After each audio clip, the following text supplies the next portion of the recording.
The signature on the transfer deed wasn't just my mother's handwriting. It was the precise, elegant script she usually reserved for thank you notes to people she actually respected. When I found the copy left face down on the kitchen counter next to a half-empty mug of lukewarm chamomile tea, the ink was barely dry, but the betrayal was already cold. My mother, Beatrice, had officially signed over the deed of our generational lakeside home to my younger brother, Vance, the same brother who hadn't contributed a single dollar or an hour of labor to maintenance since our father died 6 years ago. I stood in the kitchen of the house I had spent the last 4 years saving from foreclosure, my fingers tracing the edge of the granite countertop I paid to install. The silence in the room was heavy, punctured only by the rhythmic, maddening hum of the aging refrigerator. Through the window, I could see Beatrice out on the porch, her thin shoulders wrapped in her favorite beige cardigan, watching the lake with a serene detachment that made my stomach twist. "You're starring, Kirsten," she said without turning around when I finally stepped through the screen door. The wood creaked under my sneakers, a familiar sound that usually brought me comfort. Today, it sounded like a warning. "You gave him the house," I said, my voice flatter than I intended. I didn't want to scream. Screaming gave Beatrice leverage. It allowed her to sigh, press her hand to her chest, and claim my temperament was the reason she had to walk on eggshells. "Vance needs a foundational asset," she replied smoothly, finally turning her gaze to me. Her eyes, faded but sharp, held no guilt. "You have your career in the city, Kirsten. You have your independence. Vance is trying to build a family with Alina, and a man needs to feel like the king of his castle to truly step up." "I paid off the back taxes, Mom," I whispered, the reality of my own stupidity pressing down on my chest. "I paid for the roof replacement last spring. I took out a personal loan so the foundation wouldn't collapse into the mud. Vance hasn't even mowed the lawn in 3 years. "And I am deeply grateful for your help, darling," she said, reaching out to pat my arm. Her hand was cool and dry, the gesture so patronizing it felt like a slap. "But family isn't a transaction. You did those things out of love for your father's memory. Surely you aren't suggesting we let your brother's future suffer because you're keeping a scoreboard." Before I could answer, the sound of tires crunching on the gravel driveway cut through the tension. A sleek, modern black sedan pulled up behind my battered station wagon. I expected it to be Vance, arriving to claim his kingdom with his usual arrogant smirk. Instead, a man in a perfectly tailored charcoal suit stepped out, carrying a thick leather briefcase. He didn't look like a real estate agent, and he certainly didn't look like one of Vance's friends. He looked up at the house, adjusted his glasses, and began walking up the stone path with the deliberate pace of a man carrying a bomb. The man stopped at the bottom of the porch steps, checking a printed document in his hand before looking up at us. His eyes adjusted behind his wire-rimmed glasses, shifting from my mother to me. "Beatrice Vance?" he inquired, his voice carrying a practiced, professional neutrality that instantly made the humid afternoon air feel 10 degrees colder. "I am Beatrice," my mother said, straightening her spine and adopting her most gracious hostess posture. She smiled, though her eyes remained tightly guarded. "Can I help you? If you're here about the appraisal, my son Vance was supposed to handle the scheduling." "I'm not here about an appraisal, Mrs. Vance," the man said, stepping up onto the porch. The wood didn't creak under his expensive leather loafers the way it did under my sneakers. He drew a business card from his breast pocket and extended it toward her. "I'm Julian Vance, no relation, though it's a striking coincidence. I'm the regional branch manager for First Heritage Bank." My mother didn't take the card. It remained suspended between them for a long, agonizing second before I reached out and took it myself. The heavy cardstock felt like ice against my palm. "A bank manager?" I asked, my gaze darting between Julian and my mother. "Why is a bank manager delivering documents in person?" Julian turned his attention to me, his expression softening just a fraction into something resembling pity. "Am I speaking with Kirsten?" I nodded, my throat suddenly dry. "I was hoping you would be here," Julian said quietly. He opened his leather briefcase, the sharp click of the brass buckles sounding like a gunshot in the quiet afternoon. He pulled out a thick manila folder. "Mrs. Vance, I'm here because your son, Vance, submitted an expedited application for an equity release loan against this property exactly 4 hours ago. The moment the deed transfer was stamped at the county clerk's office, the application went live. My mother laughed, a high, brittle sound that fluttered away into the lake breeze. Well, yes, Vance mentioned wanting to invest in his new business venture. It's a formality, surely. The house belongs to him now. It does, Julian said, his voice dropping an octave, completely devoid of warmth. Which means the $240,000 in existing liens, unpaid private loans, and the secondary mortgage Vance took out against his own townhome, which he cross-collateralized with this property using a forged power of attorney 3 months ago, are now officially tied to this estate. The silence that followed was absolute. The breeze from the lake died down, leaving the air thick and suffocating. I looked at my mother. The carefully crafted mask of serene matriarchal wisdom was beginning to crack at the edges. Her lips parted, but no sound came out. Forged, I whispered, the word tasting like ash. We've been conducting an internal audit for the last 48 hours, Julian explained, looking directly at my mother. Your son didn't just transfer the house today to build a family, Mrs. Vance. He pressured you to sign that deed today because the bank was about to seize his townhome tomorrow morning. By giving him this house, you didn't secure his future. You just handed him the keys to drown it. My mother's hand flew to the collar of her cardigan, her fingers clutching the fabric so tightly her knuckles turned a stark, bloodless white. That's simply impossible, she stammered, her voice losing its melodic, controlled rhythm. Vance wouldn't do that. He's a partner at his firm. He's building things. Julian, you must have misread the files. There's been a clerical error. Julian didn't blink. He calmly laid the manila folder on the glass-topped wicker table between the porch chairs. There is no error, Mrs. Vance. The signature on the power of attorney from 3 months ago matches your handwriting on your old accounts perfectly, but the notary stamp belongs to a shell company registered in Delaware that dissolved last Tuesday. Vance used a dead notary to secure a loan to cover his trading margins. I stood frozen, watching the shadow of the roof stretch across the floorboards. My mind was racing, doing the math that my mother refused to face. The $240,000 wasn't just a number. It was a death sentence for this house. It was more than the entire value of the land. Kirsten, tell him, my mother pleaded, turning to me, her eyes wide and suddenly looking every bit of her 72 years. For the first time in my life, she was looking to me for protection instead of Vance. Tell him your brother is a good man. You know how hard he's been working. I know how hard I've been working, Mom, I said, my voice barely above a whisper. I looked at Julian. If the power of attorney was forged 3 months ago, why didn't the bank flag it then? Why wait until the deed was transferred today? Because until today, the house was in a family trust that required both your mother's signature and your co-signature to liquidate or leverage, Julian explained, pulling a second document from the folder.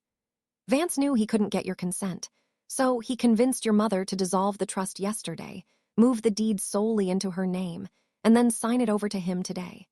The moment she did that, the protective boundary of the trust dissolved. The debts Vance had lined up automatically attached to the property. A sickening realization washed over me. The sweet, urgent phone calls from Vance all week, the sudden influx of flowers he sent her. The way he had told her that removing me from the trust was just a logistical optimization, so I wouldn't be burdened with property taxes in the city. He had engineered this entire structural collapse, and my mother had handed him the sledgehammer because she couldn't bear to admit her golden boy was a fraud. I need to call him, my mother whispered, fumbling with her pocket for her phone. Her hands were shaking so badly she dropped it onto the rug. I wouldn't advise that just yet, Julian said quietly, adjusting his glasses. The bank has already initiated a freeze on the accounts associated with the loan application. And since Vance used this house as collateral for a fraudulent instrument, the legal department is preparing to file a formal complaint with the county sheriff's department by 5:00 p.m. He checked his watch. It was 3:45 p.m. Unless, Julian added, his gaze shifting deliberately from my mother's pale face to mine, The family can cover the immediate default balance of $48,000 by the end of the business day to pause the liquidation process. My mother looked at me, her eyes begging, the unspoken demand hanging in the humid air between us. She knew exactly how much I had in my personal savings account, the money I had set aside to finally buy my own apartment. The silence that followed Julian's words was heavy, suffocating, and entirely predictable. My mother didn't look at the lake anymore. She didn't look at Julian. She looked at me, her lower lip trembling with a performance of vulnerability she had perfected over decades. "Kirsten," she breathed, her voice dropping into that soft, fragile register she used whenever she needed me to erase a mess she'd ignored. "You have your savings, the money from the city apartment fund. It's exactly $48,000, isn't it? You told me last month." I looked at her, truly looked at her, and felt a profound, freezing clarity. "You want me to empty my savings to pay off the default on a house you just legally gave to Vance." "It's not about Vance, it's about the family," she hissed, her tone shifting instantly from fragile to desperate, sharp with the underlying entitlement that had always governed our lives. "If the bank takes the house, we lose everything your father built. Vance will go to jail, Kirsten. Do you want that on your conscience? Do you want to destroy your brother's life over a pride issue?" My pride? I let out a dry, humorless laugh that made Julian shift uncomfortably on the porch boards. "He forged your name. He lied to you. He stripped my name off the trust under false pretenses, and he used this roof, the one I paid to fix, as a casino token. And you're asking me about my pride." "He was desperate," she cried, stepping closer, reaching for my hands. I stepped back, letting my arms hang tightly at my sides. Her hands hovered in the empty air before falling. "He made a mistake, Kirsten. Men do foolish things when they are under pressure to provide. You wouldn't understand that. You only have yourself to look after. Please, it's just a temporary loan. Vance will pay you back every dime once his business settles." "With what money, Mrs. Vance?" Julian interrupted, his voice cutting through her frantic rationalizations like a scalpel. He didn't look angry. He looked like a doctor delivering a terminal diagnosis to a patient who was trying to cure cancer with vitamins. "Our compliance team reviewed your son's business accounts. The firm he told you he was partnering with doesn't exist. It's a registered LLC with zero assets, used solely to funnel cash into an offshore sports betting platform. He isn't under pressure to provide for a family. He's chasing a margin call." The beige cardigan seemed to suddenly weigh 100 pounds, pulling my mother's shoulders down until she looked entirely hollowed out. The truth didn't just knock the wind out of her. It stripped away the beautiful, curated delusion she had lived in since my father died. She turned her eyes back to me, the desperation in them turning dark, tinged with the ancient resentment she always held for my refusal to play along with her games. "If you don't do this, Kirsten, I will never forgive you. This house is my life. If you let them take it, you are throwing me out onto the street." I looked at Julian. "If I pay the $48,000 right now, what happens to the deed?" "Nothing," Julian said clearly, his eyes holding mine with a steady, warnings-filled gaze. "The deed remains in Vance's name. You would simply be paying off the immediate delinquency on his fraudulent loan. The remaining $192,000 would still be attached to the property, and Vance would still be the sole owner." I let out a long, slow breath, watching a leaf drift down from the old oak tree onto the hood of Julian's pristine car. "Thank you, Julian," I said softly. "I appreciate your transparency." I turned to my mother, whose eyes had ignited with a sudden, triumphant hope. She genuinely thought she had won. She thought the threat of her withholding her love was still the highest currency in my world. "Get your purse, Mom," I said smoothly. "We're leaving." "Leaving," my mother whispered, the word catching in her throat. The triumphant gleam in her eyes vanished, replaced by an expression of pure, unadulterated panic. "What do you mean, leaving? Kirsten, the bank closes in an hour. We need to go to the branch. We need to transfer your funds." "I'm not transferring a single cent," I said. My voice was calm, steady, and entirely devoid of the anger that usually fueled our arguments. The anger was gone, replaced by a cold, absolute detachment. "The house belongs to Vance now. You signed the papers. You made sure I had no legal right to this property, remember? You said it yourself. Family isn't a transaction. So let Vance solve it. Kirsten, please. She reached out, her fingers catching the fabric of my sleeve, tugging at me with a frantic, weak strength. You can't be this cruel. He is your brother. This is my home. It was your home, Mom, until 4 hours ago, I replied, gently but firmly prying her fingers off my arm. Now it's collateral. I turned to Julian, who had been watching the exchange with the quiet observation of a man who had seen family empires crumble in carpeted offices more times than he could count. If we vacate the property voluntarily, how long does the foreclosure process typically take before the bank locks the doors? Given the fraudulent nature of the underlying instruments, the legal department will likely fast-track the injunction, Julian said, closing his leather briefcase with a definitive, metallic snap. Realistically, you have until the end of the weekend before the sheriff's department posts the notice and the locks are changed. 3 days, I murmured, nodding. Thank you, Julian. You didn't have to drive out here to tell us this. I didn't do it for your brother or for the bank, Julian said, adjusting his glasses as he stepped toward the porch stairs. He looked at me with a small, respectful nod. I reviewed the account histories before I drove out. I saw whose name was on every single check that paid the property taxes for the last 4 years. I thought you deserved to know exactly what your sacrifices were buying.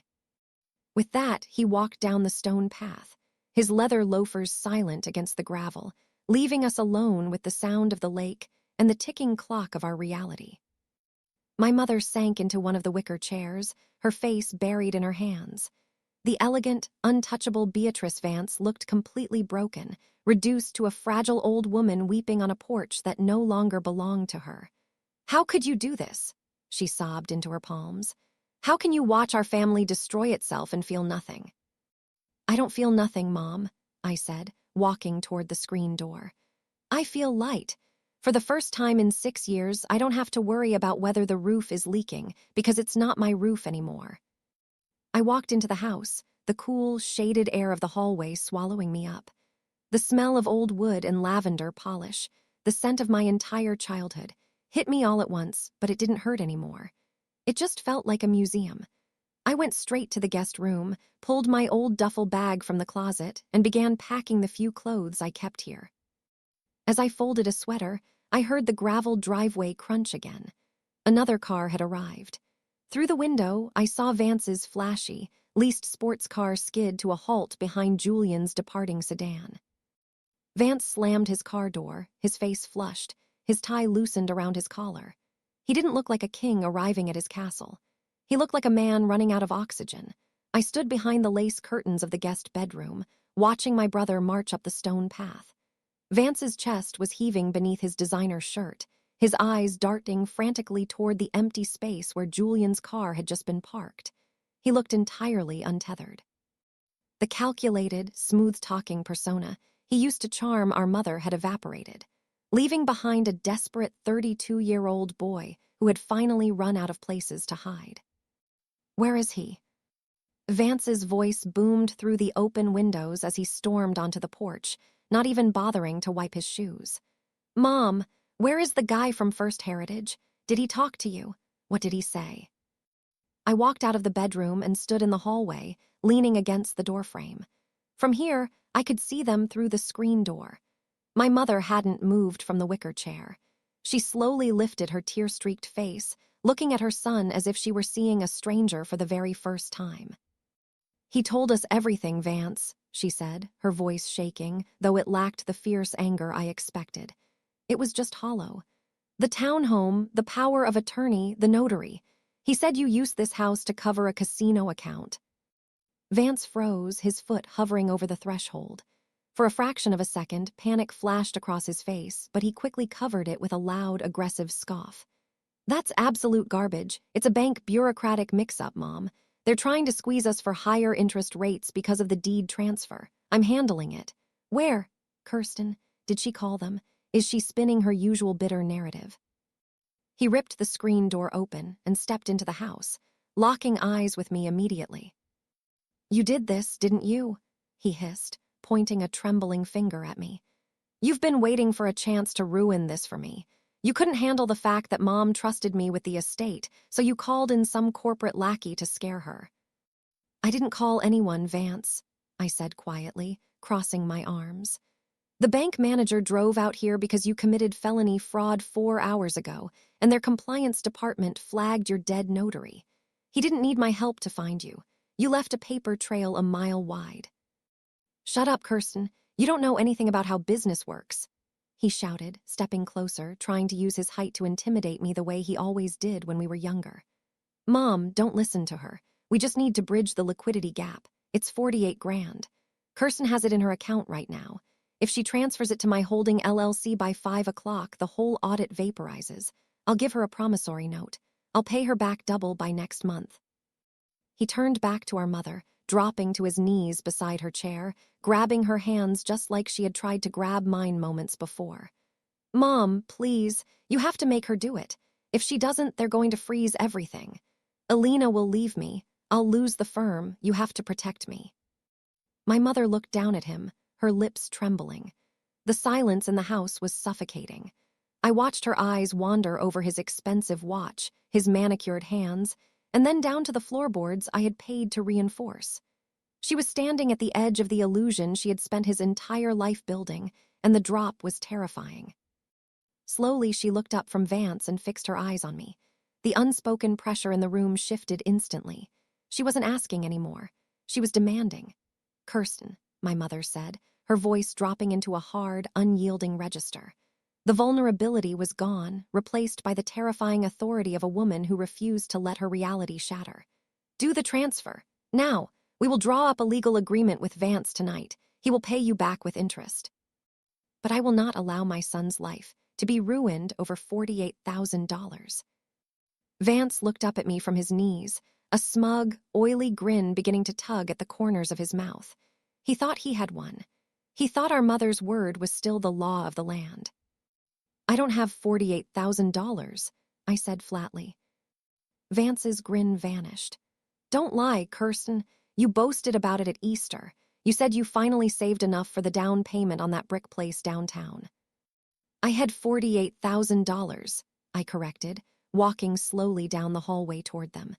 I stopped just inside the screen door, looking down at both of them. But while you were at the county clerk's office signing the deed this morning, I was on the phone with my bank. I wired the entire amount to a private contractor.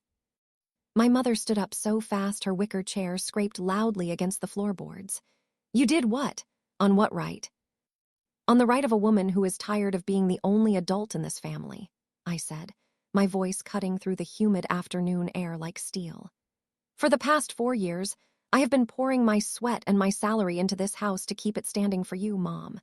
But since you legally gave it to Vance today, and since Vance's debts are now legally attached to it, this house is officially a lost cause.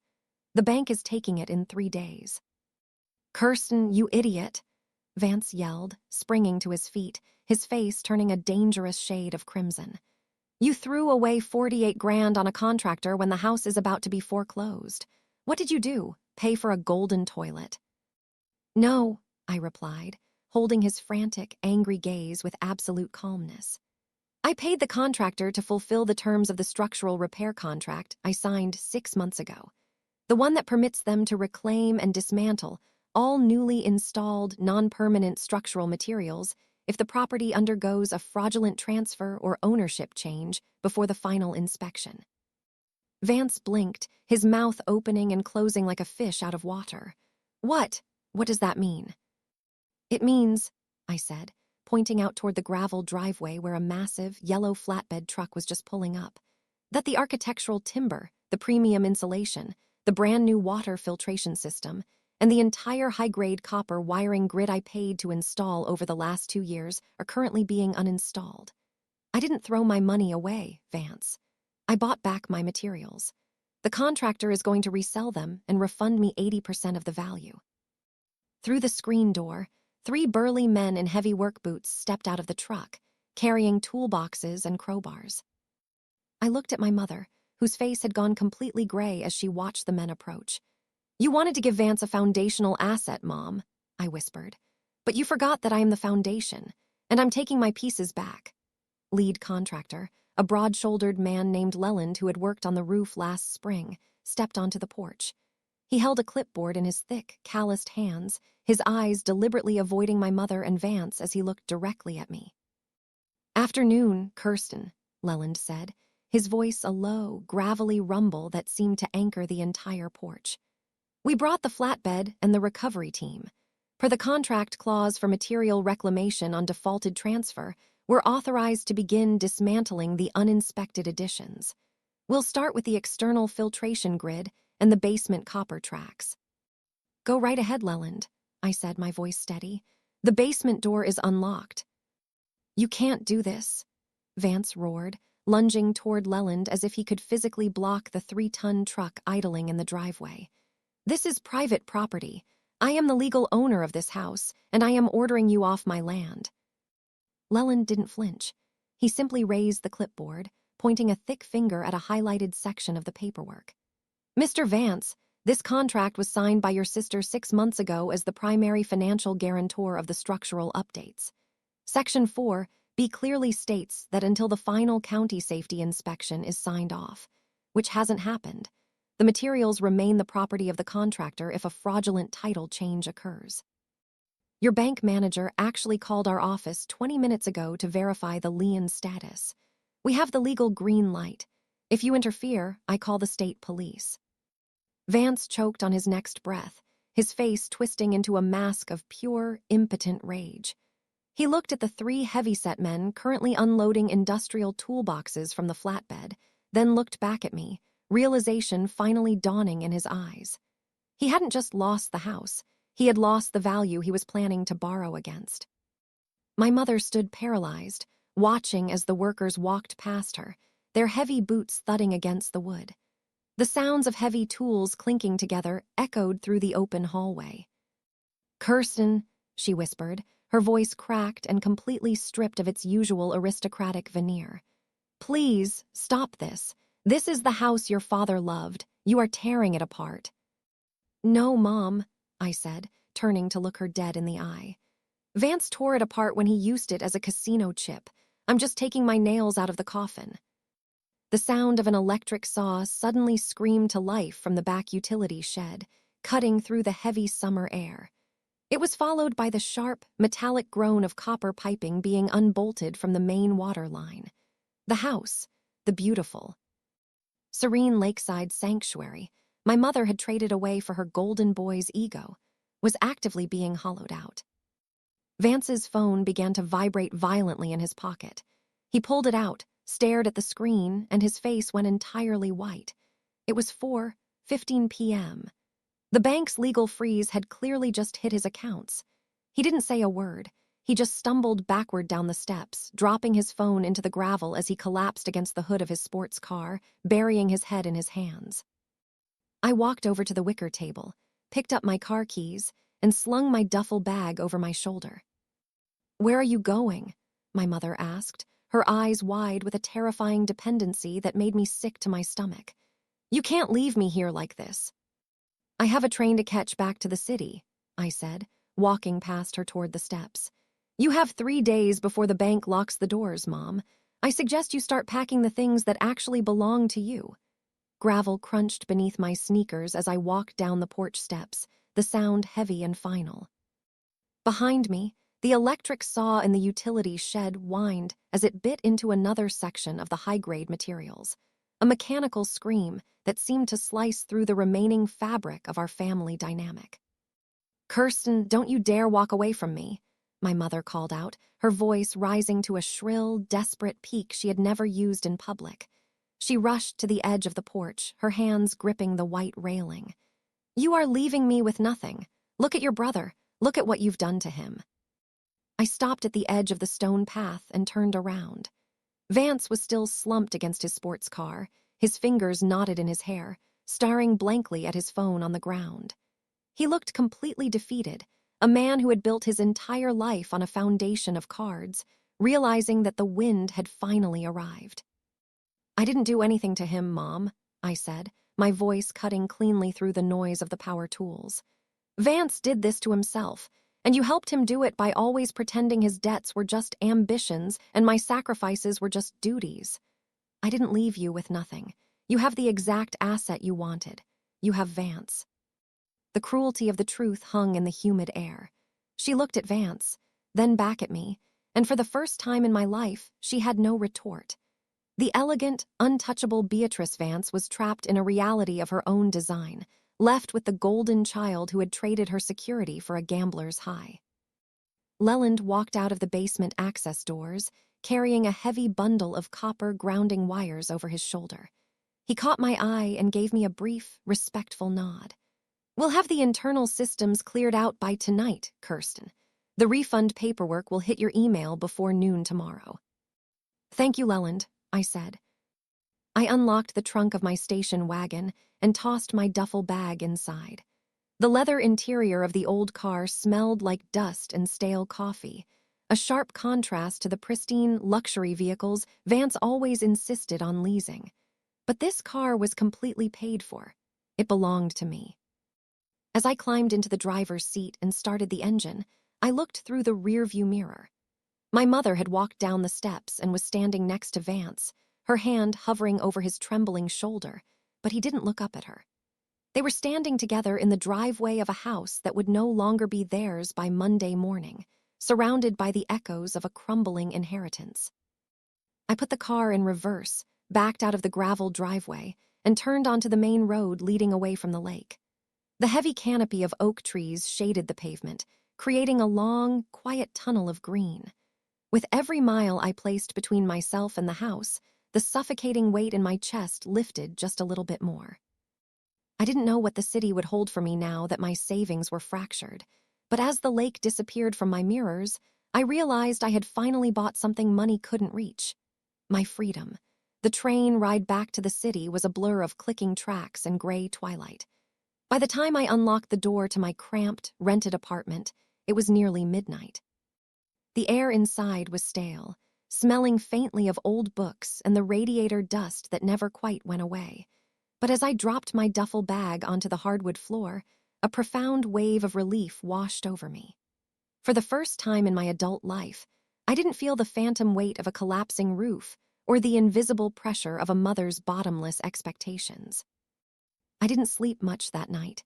Every time I closed my eyes, I heard the screech of Leland's electric saw hollowing out the house by the lake. But it wasn't a nightmare. It felt like a clean, surgical extraction of a tumor that had been draining my life for years. At 10:30 a.m. the next morning, my phone buzzed on the kitchen counter. It was an email notification from Leland's contracting firm.